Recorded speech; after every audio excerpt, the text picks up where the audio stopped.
Buenos días, profesor. Soy el estudiante Carlos Roche y en esta exposición estaré evaluando y comparando algunos de los principales ensayos no destructivos. Primero, rápidamente, ¿qué es un ensayo no destructivo? Bueno, un ensayo no destructivo son todos estos ensayos que se realizan en diferentes materiales o componentes que no interfieren o no afectan o no vulneran la integridad de la pieza o del componente. Es decir, no lo hacen llegar a su fractura, ya sea por fatiga, ya sea por flexión, por fricción, por tracción, etc. Bueno, los principales que tenemos por acá son 5, ¿sí? Vendrían siendo inspección visual, líquidos penetrantes, partículas magnéticas, ultrasonido y radiografía. Estaré evaluándolos en 4 categorías distintas: su principio físico, discontinuidades detectadas, ventajas y limitaciones. Perfecto. Comenzamos por la inspección visual. El principio físico por el cual se basa este método es básicamente cómo se refleja la luz en la superficie del elemento. Esto se logra, o mejor dicho, detectar los diferentes efectos se logra en que la superficie de los elementos continua, es decir, sin ningún defecto, refleja la luz de manera distinta a aquellos lugares donde sí existen defectos. Ok. Posteriormente tenemos las discontinuidades detectadas, como lo mencioné antes, son solamente superficiales macroscópicas, es decir, grietas, corrosión y porosidad expuesta, ya que claramente como estamos en inspección visual no podemos ver más allá de lo que se ve en la superficie. Las ventajas y las limitaciones. En las ventajas tenemos económico y rápido, mínima preparación previa y evaluación inmediata o in situ. In situ quiere decir básicamente que puede evaluarse en el momento en el que se requiera. Es decir, por ejemplo, si se daña alguna pieza o algún componente de un mecanismo, puedes evaluarlo en el lugar sin necesidad de desmontarlo y enviarlo a un laboratorio. En las limitaciones tenemos solo efectos detectables a los humanos, alta dependencia a la agudeza de iluminación y no se detectan defectos internos o subsuperficiales, como ya lo había mencionado anteriormente. Perfecto, continuando tenemos líquidos penetrantes. El principio físico por el que se basa es la capilaridad de un fluido penetrante. Este fluido tiene que tener muy baja tensión superficial de manera que pueda penetrar las distintas porosidades, microporosidades, y se pueda retirar con un revelador absorbente. Bien, tenemos las discontinuidades detectadas: superficiales, grietas finas, poros o traslapes. Aunque este método utiliza un líquido que penetra el elemento, aún así solamente podemos detectar con él discontinuidades superficiales. Ok, ventajas: apto para materiales metálicos y no metálicos, bajo costo y alta sensibilidad.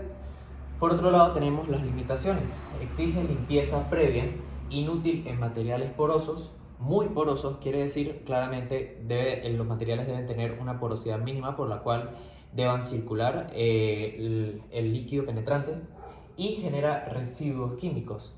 Ok, por otro lado tenemos las partículas magnéticas.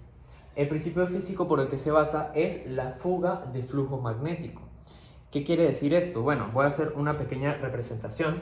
Básicamente, donde tenemos una superficie idealmente sin discontinuidades, por acá, imaginando, tenemos una discontinuidad, ¿sí?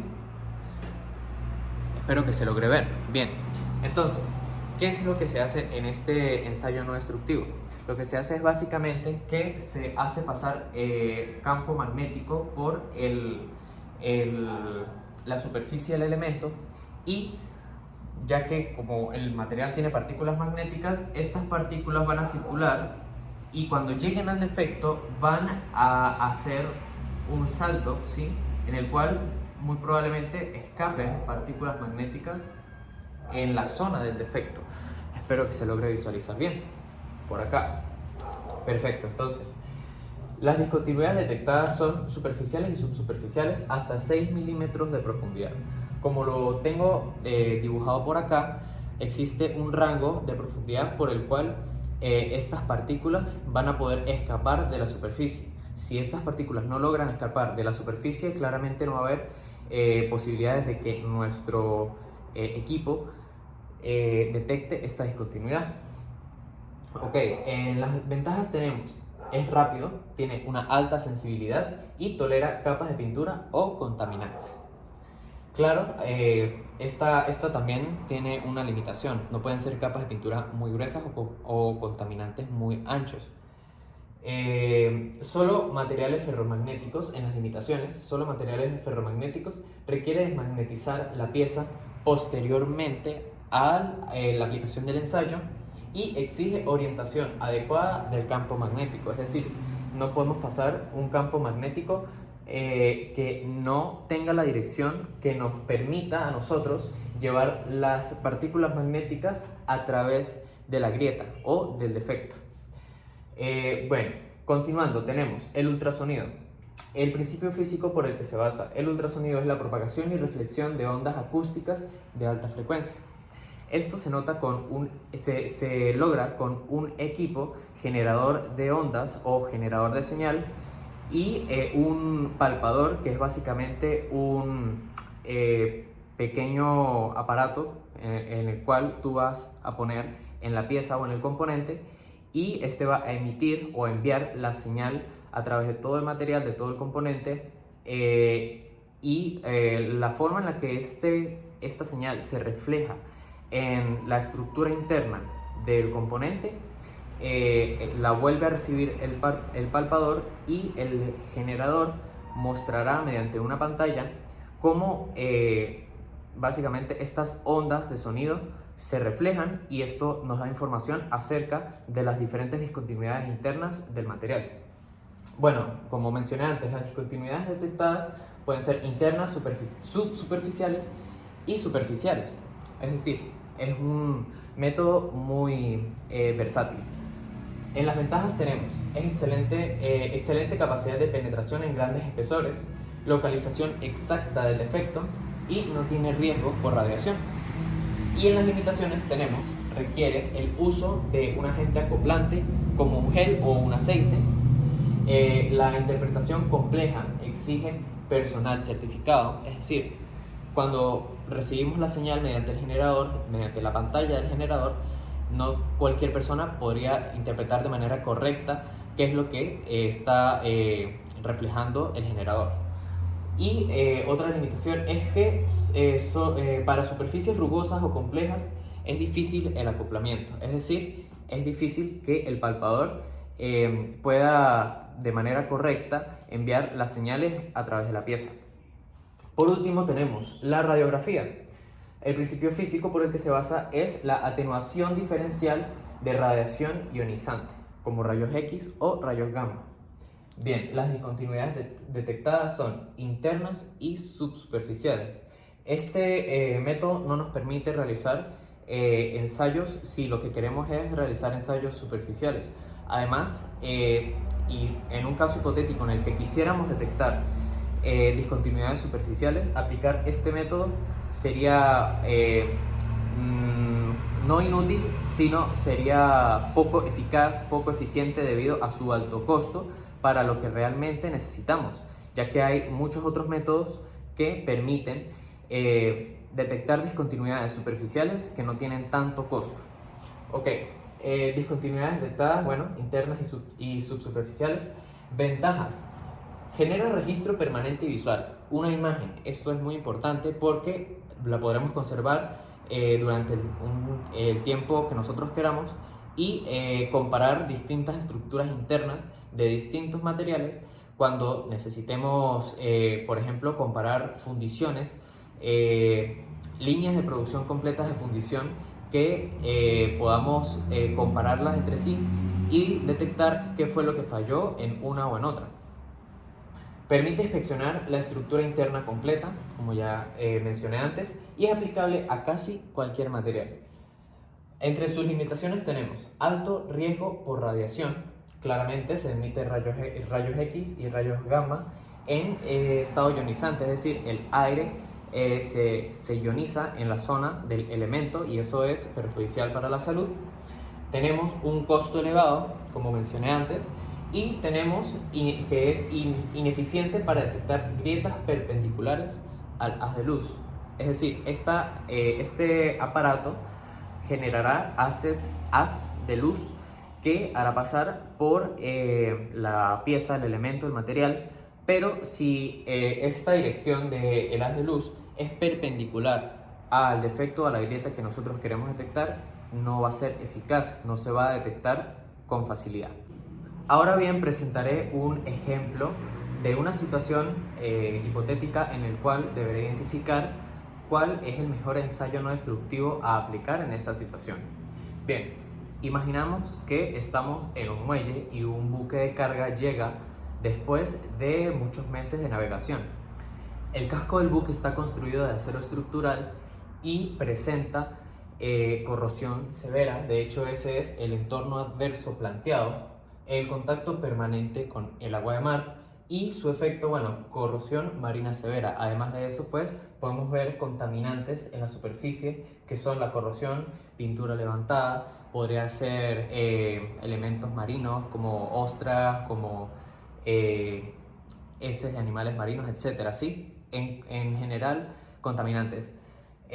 Además, tenemos algunas zonas críticas de agrietamiento que podemos verlas a un nivel ya un poco del acercamiento del dibujo.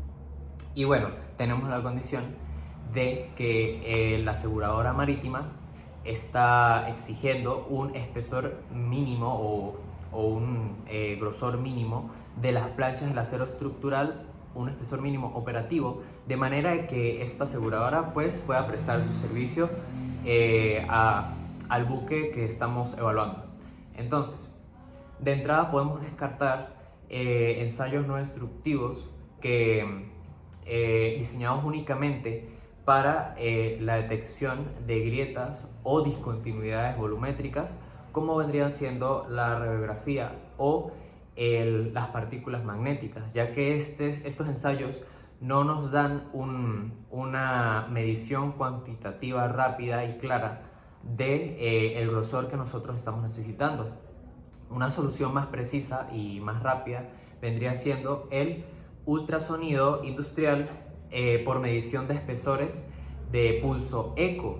Este ultrasonido básicamente se trata de un elemento, un equipo, el cual emite ondas acústicas de alta frecuencia al casco, al material, a las planchas de acero del buque y midiendo el tiempo que tardan estas ondas en rebotar en la pared posterior del espesor de estas planchas, podremos determinar de una forma muy específica, con muy poco rango de incertidumbre, cuál es el espesor de estas planchas.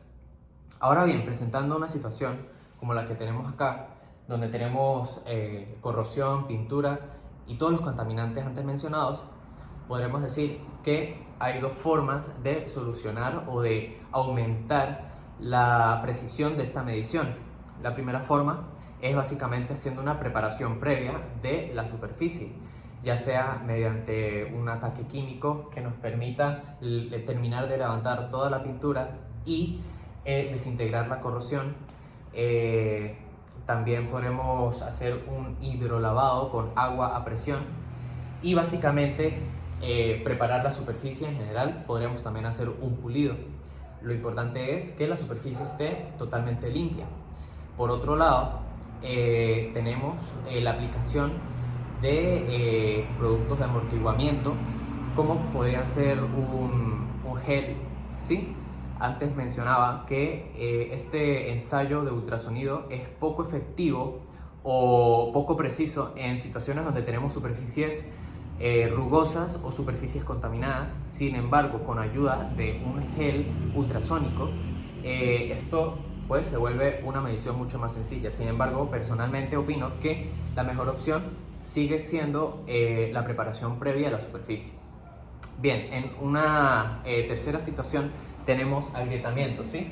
Tenemos zonas críticas en las cuales este ensayo no destructivo podría ser ineficiente, ya que no permite localizar con exactitud las coordenadas de una discontinuidad volumétrica. Solamente podremos detectar que existen discontinuidades volumétricas en una zona, más no exactamente en dónde y de qué magnitud.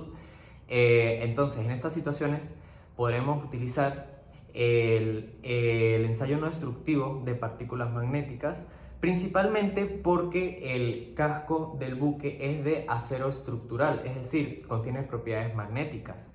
Y por otro lado, porque específicamente nuestro problema nos dice que son grietas, es decir, son discontinuidades volumétricas y son perfectas para la aplicación de este ensayo no destructivo de partículas magnéticas. Y por otro lado, tenemos el ataque químico. Este ataque por líquidos, como lo mencioné antes en la primera parte del video, su propiedad física por la que se basa es la capilaridad. Entonces, para grietas o fisuras expuestas a la superficie, podremos aplicar cualquiera de estos dos ensayos no destructivos y bueno, ahí estaremos de una manera más precisa, de una manera más útil, más óptima, implementando los ensayos no destructivos de localización de discontinuidades volumétricas. Y bueno, en general de esta manera podremos determinar si este buque puede volver al mar, no debería volver al mar, y si la aseguradora pues está de acuerdo con el servicio de este buque para poder continuar asegurando el equipo, ¿sí? Bueno, muchas gracias, esta ha sido toda mi exposición y hasta luego.